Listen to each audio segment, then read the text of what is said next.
What is good, everyone? OJ here. Welcome back to another video. Today we're bringing you a bunch of Nintendo Switch 2 news and a little bit of rumors slash speculation based off of a posting that another major Xbox Series game will be coming to the Nintendo Switch 2 or just multi-platform in general. So let's go ahead and jump right into this one. We're starting off with the concern that I've gotten from so many people on my post about the Nintendo Switch 2 price, in addition to just people on my live streams. I've seen it on Twitter. I've seen it on so many other places, the potential litigation or issues with tariffs being settled on semiconductors or being put from here in the US that could potentially jump up the price of the Nintendo Switch 2. And in my response to most of this, I'm like, hey guys, we'll cross that bridge when we get there. There's nothing right now. We don't have anything set in place. We don't even have an announcement of a price or release date when it comes to Nintendo Switch 2. So right now you can't really tell what's going to happen. Plus, we don't really have an actual work on how this is going to affect or manipulate things. A lot of people just like to say stuff because they hear it and they parrot what they hear, but we don't know exactly how the whole mechanics and economics of all of it will work at this point. There's just not enough information. So I've just been waiting and telling people, hey, wait, we'll see when it happens. However, there is my man, Mr. David Gibson. Been following him for years, follows me as well. He is an analyst and he goes over so many other things. He's a games, internet, social media, tech, and IT. Those are his interests. He's a senior analyst at MST Financial, and he's talked about the tariffs that could potentially impact the Nintendo Switch 2. And you know what? It doesn't seem like it's going to be a problem right now at this point. So David Gibson says, China tariff impact on Switch 2 launch in the US? Question mark? Zero. When Trump had his first term, Nintendo with Hosiden decided to try and get to 50% of production from Vietnam. So Vietnam production will supply to the US and China, etc. will supply to the rest of the world. Smart. Now, he also follows up by saying, now, obviously, if tariffs go onto Vietnam imports to the US, then that changes the outcome. PS5, not so lucky, might to scale up non-China production to help solve the problem. So there you go.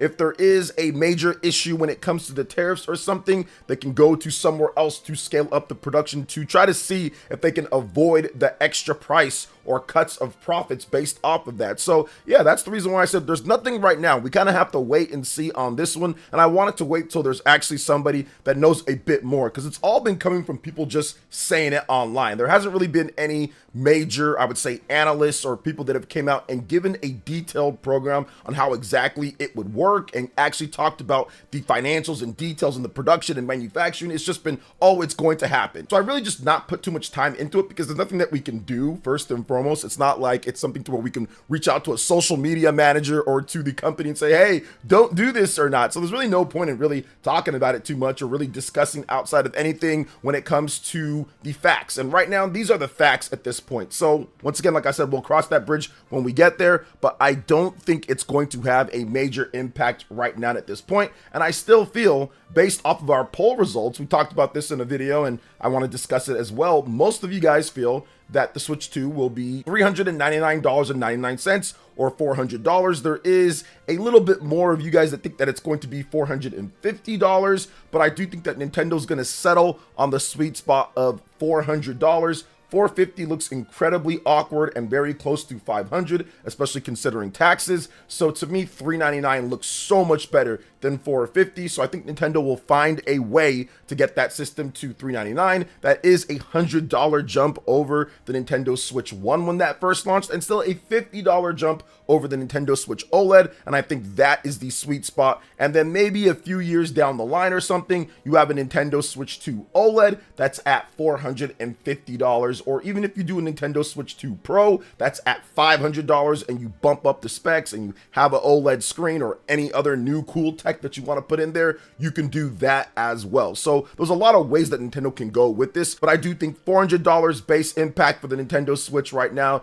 in 2025, and then later down the line, an upgraded system, and you tack on that extra $50. But those are my thoughts on that. We are going to move on to some more Nintendo Switch 2 news, and while all this is very interesting business, guys, if you're enjoying what we're talking about, please make sure you hit that like button, subscribe to the channel, and click that notification bell because we are ramping up the videos and we're having a ton of great conversation in the community, and I'd love for you to be a part of it. So go ahead, hit that subscribe button if you're someone new. But let's go ahead and jump right back into it, because despite Nintendo not revealing too much on the Nintendo Switch 2 in terms of what we're going to see with the Joy-Cons and stuff, they did tease the mouse functionality, but there might be more to the Nintendo Switch 2 Joy-Cons than meets the eyes. So we're going to get into this article from Game Rant, and they say that Switch 2 Joy-Cons may be able to predict the player's next move. That's very interesting. So apparently Nintendo Switch 2 Joy-Con controllers may predict the player movement based on a patent filing.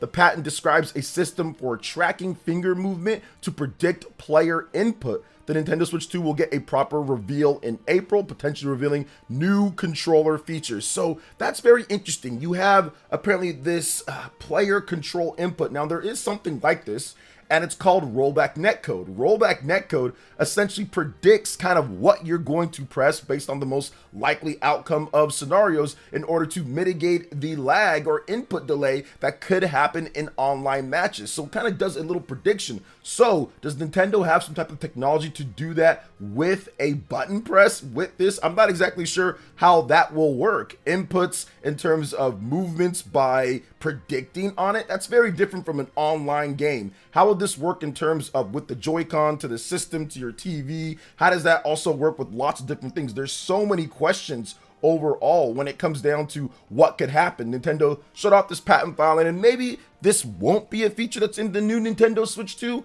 but you never know. Overall, you never know with it, and that's why it's pretty cool to see these different stuff. Now, I do want to go a little bit over the patent application, which it says that the features more than a system flowchart detailing the logic of the mechanism. Nintendo describes a system that tracks the player's finger as it contacts buttons on a controller. When the player's finger moves to press other buttons in sequence, the system can then automatically perform future inputs based on the order of the buttons the player contacted or pressed. In other words, the system, as described, can record the movement patterns of players' fingers on the controller, then perform actions based on predicting their next input. This could smooth out operations for certain things like menu selections or even in-game actions like attack sequences. Predictive systems have been in the works for games for years, and similar attempts to use game logic to guess a player's input underpin systems like rollback netcode in fighting games, which I did talk about as well. Now, it should be noted that the patent application is merely an attempt to patent an idea or mechanism.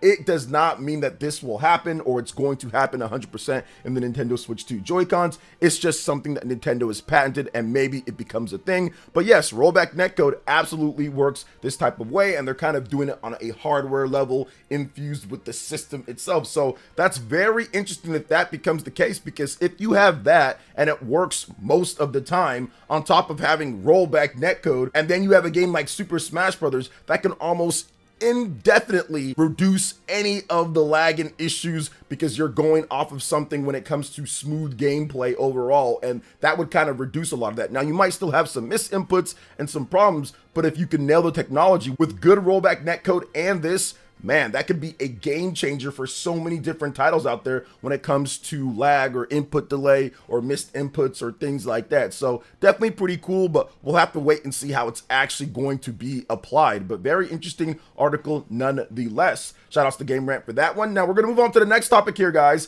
and that is the Nintendo Switch 2 box crisis. No, it's not actually a crisis, but I wanted to talk about it because I do think that it's interesting. So shout outs to Notebook Check, but also many others have been talking about the box sizes for the Nintendo Switch 2. It looks like the Nintendo Switch 2 boxes will be slightly larger overall. So very interesting for all my physical collectors out there, especially if you have a nice shelf and you like to display your boxes. Having a bigger box obviously is going to make things look a little bit weird if you put your games next to your Switch 1 games, or you might actually want that because you want to tell the difference difference between a Switch 1 game and a Switch 2 game. And I'm pretty sure Nintendo is very keen on doing that to eliminate confusion, so people don't accidentally think that it's a Switch 1 game or a Switch 2 game. They can play it on vice versa when it's just Switch 1 games on the Switch 2 system, and the Switch 2 games can't work on Switch 1. So let's get into this topic here. So the latest Nintendo Switch 2 leak points to a larger game cases. The screen may not be the only aspect of the Nintendo Switch 2 that's larger. A French retailer revealed an image of a surprisingly substantial Switch 2 game case. Should gamers expect larger cartridges with the new handheld console? Well, I don't think the cartridge size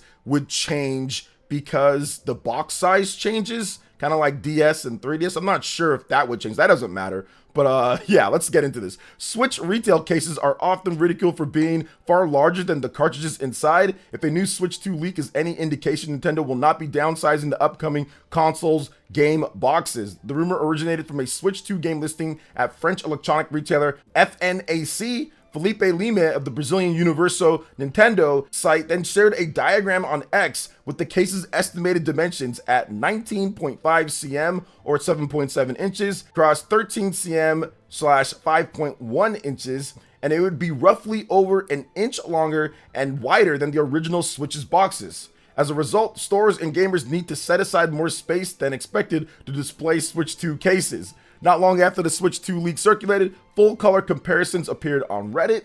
It's safe to say that both environmental activists and small apartment dwellers will not be pleased by this much wasted plastic. That's true, I guess. Microsoft and Sony are embracing digital games, but there's no indications that Nintendo will abandon physical media. Recent titles demand more storage space, so fans might expect a change in the Switch 2's game medium. However, an earlier Nintendo patent depicted a new Switch cartridge that looked very similar to existing cartridges. The manufacturer has since confirmed that the Nintendo Switch 2 will be backwards compatible with previous generation cartridges. The official Nintendo Switch 2 review trailer justified earlier reports that the console would have a larger screen. However, unless the cartridge slot and cartridges are larger, that doesn't explain the new supersized game cases. Theories on Reddit range from the inclusion of manuals to making stealing the cases more difficult. Regardless, the April 2nd Nintendo Direct should provide more details about Switch 2 specs and possibly its cartridges. So yeah, I don't really think it's based off of people stealing stuff because most games are locked behind a counter anyway. So that's more of, you know, whatever else that's happening when it comes down to it. That's not it. But I think that the big thing here, it's not whether, you know, there's going to be manuals or anything like that. It's simply being able to tell the difference between a Switch 1 game and a Switch 2 game. It's a marketing thing, guys. Whenever you change a box in terms of its appearance, it's usually based off of marketing. If you have certain things on the spine or certain colors or anything like that, it's based off of marketing. It's based off of branding. It's not based off of manuals or anything like that. Manuals can go in any box. You don't need to change the box size and now all of a sudden you have a manual that's going to be coming with it. So I don't think that's the case at all. It's marketing. When you see a Switch 2 game, you want to be able to easily identify that it's a Switch 2 game compared to a Switch 1 game, and also make that easier for people who don't know about the games as much and say, oh, okay, that's a Switch 2 game. The boxes are always bigger than Switch 1 games. It's very easy to point out if this actually ends up being the truth here. So I think that's the reason why, not because a larger cartridge or trying to not be able to steal games or anything like that. That's weird. It's because of marketing, guys. That's pretty much marketing 101. Why you would change something like that is simply to be able to tell the difference between the two. That's why you would change lots of stuff when it comes to boxes or when it comes to other things, is marketing reasons. So shelf space and how it looks out there so you can easily identify something. So that's my theory on it. So we'll see what happens if they actually do decide to change the box sizes and all of that. Now, we are going to get into one more topic here. I wanted to go over something because I find it incredibly interesting, and it seems like the next Perfect Dark game from Xbox is going to be multi-platform, and the Nintendo Switch 2 and PlayStation 5 could be those platforms. But I do want to make sure that I preface this by saying, guys, it's not 100%. This is still just speculation. It's not even like a rumor. Someone's saying, okay, I've heard about it. It's simply speculation based off of a listing that we're going to talk about here. So Perfect Dark will apparently launch for the PS5 and Switch 2 according to a job posting from the Initiative Studio. These job postings call for someone who can work on multiple consoles. It says, quote, optimize and ensure scalability of rendering features to support multiple platforms and quality configuration. So that right there's got people thinking this can come to Nintendo Switch 2 and PlayStation 5. And if you follow what's been happening with Xbox, they're going completely full third party. One of their holy trinity was confirmed for the PlayStation 5 with Forza Horizon 5 for the PlayStation 5 by Panic Button. And for those who don't know, Panic Button were the Savions that ported over many big Nintendo Switch 1 games. The impossible ports like Doom and Warframe, that was Panic Button. They're doing the port for Forza Horizon 5, so it's very likely that Forza Horizon 5 will be coming to the Nintendo Switch 2, and on top of that, there's also rumors in terms of from credible sources that Forza will be coming over to the Nintendo Switch as well. So is Perfect Dark also going to follow in the same footsteps? I mean, it does seem like it. Now remember, multiple platforms could mean the multiple platforms that Microsoft has. Microsoft has an Xbox Series S, Microsoft has an Xbox Series X. Those are two separate platforms because they have vastly different specs inside of them, plus PC as well, and configuring between that. And you potentially have like a Steam Deck or a ROG Ally or whatever Microsoft's next system is going to be, or their handheld system that they're making. So it could just mean that when it comes to multiple platforms. It doesn't necessarily mean 100% that it's PlayStation 5 and Nintendo Switch 2. I just think people are kind of jumping the gun here a little bit because we've seen other Xbox games get confirmed for PlayStation 5, and we've pretty much seen Phil Spencer come out and say, yes, we're supporting the Nintendo Switch 2, which essentially confirms a lot of the rumors of these games coming to Nintendo Switch 2. So Perfect Dark coming over to the Switch 2, that would make sense overall, and PS5. This is a game that's been gone for a very long time. You don't know how it's going to sell. The last Perfect Dark game pretty much did not do much for Xbox after they got Rare from Nintendo, but it wasn't that great of a game for everyone. Some people did like it and feel that it was pretty good, but compared to how like the mystique and the prestige of what we saw from GoldenEye and Perfect Dark on the N64, it didn't necessarily do as well as maybe Microsoft would have hoped. So I think that they have high hopes for this one here overall, and if you have it on Nintendo Switch, kind of returns to where people first picked up Perfect Dark. I think that there's going to be a number of people that would be very interested in a Nintendo Switch 2 version of the game, in addition to PlayStation 5 gamers as well, where you might not get those sales on the Xbox platform because of Game Pass. So we'll definitely see what happens overall with this. But what are your thoughts overall when it comes to all of the Nintendo Switch 2 news that we discussed here? Let me know in the comment section below. All right, guys, that wraps it up for this video here. Thank you so much for watching. I do appreciate it. Please make sure you hit that like button, subscribe if you're someone new, click that notification bell, and check out my other Nintendo Switch 2 RPG videos and more right here on screen. Thanks for watching. We'll catch you guys for the next one. Peace.